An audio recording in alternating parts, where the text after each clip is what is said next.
22 tahun aku menjadi pendeta dan anti-Katolik. Namun Bunda Maria menyentuhku dengan kelembutan seorang ibu untuk pulang ke rumah yang sejati. Kate Nastar adalah seorang pendeta terkenal dari Amerika Serikat. Ia melayani 3 denominasi gereja Protestan sekaligus, yaitu Gereja Metodis Serikat, Gereja Sidang Jemaat Allah, dan Gereja Kepenuhan Injil. Selama 20 tahun lebih melayani berbagai jemaat sebagai pendeta, Kate Nastar juga terkenal sebagai seorang pendeta yang anti-Katolik. Kisah perjalanan pendeta Kate Nastar menjadi Katolik berawal ketika ia mencari seorang desainer grafis untuk pembuatan logo kegiatan pemuda gerejanya. Kate kala itu bertemu dengan seorang desainer grafis beragama Katolik. Kate terkejut dan kagum akan iman dan perilaku baik yang tercermin dari seorang desainer grafis Katolik ini. Hal ini membuatnya bertanya-tanya tentang Katolik, gereja yang sangat dibencinya kepada desainer ini, sesuatu yang tak pernah terpikirkan sebelumnya.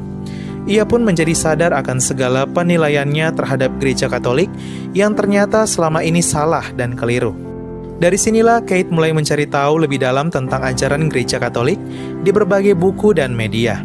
Kate Nastar tersentuh akan orang-orang Katolik yang menghormati Bunda Maria sebagaimana Kristus mencintai ibunya dan Roh Kudus yang menghormatinya melalui Elizabeth.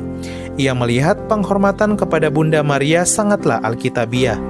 Bunda Maria menyentuh hati pendeta Kate, hingga Kate mulai mencintai dan menghormati Bunda Maria sebagai ibu yang mendoakannya. Perjalanan Kate dalam pencarian kebenaran berlanjut ketika ia mendalami sejarah gereja.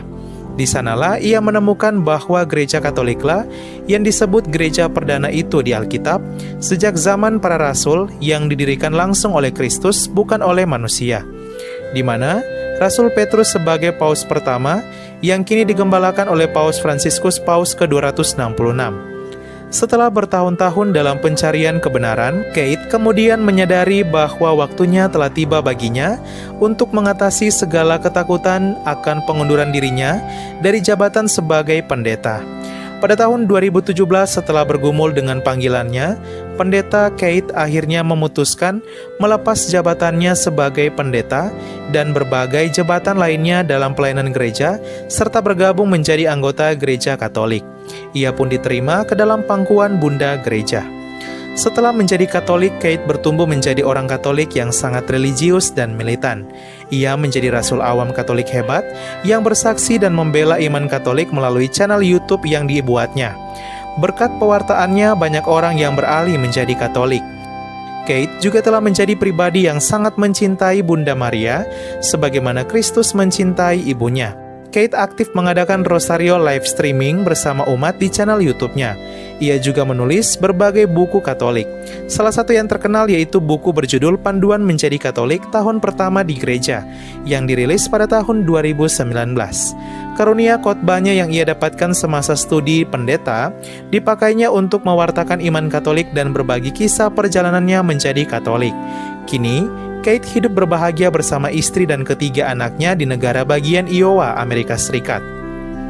Sahabat Katolikku keren, Bunda Maria memiliki banyak cara untuk merangkul anak-anaknya yang terpisah dari pelukan sang ibu. Dengan sentuhan kelembutan keibuannya, Bunda Maria memanggil pula anak-anaknya ke rumah yang sejati, bahkan sekalipun anak-anak yang keras menolaknya. Semoga kisah perjalanan dari pendeta Kate Nastar ini semakin menguatkan iman Katolik kita, dan tetaplah setia dengan iman Katolik sampai mati apapun situasinya. Katolikku keren, salve.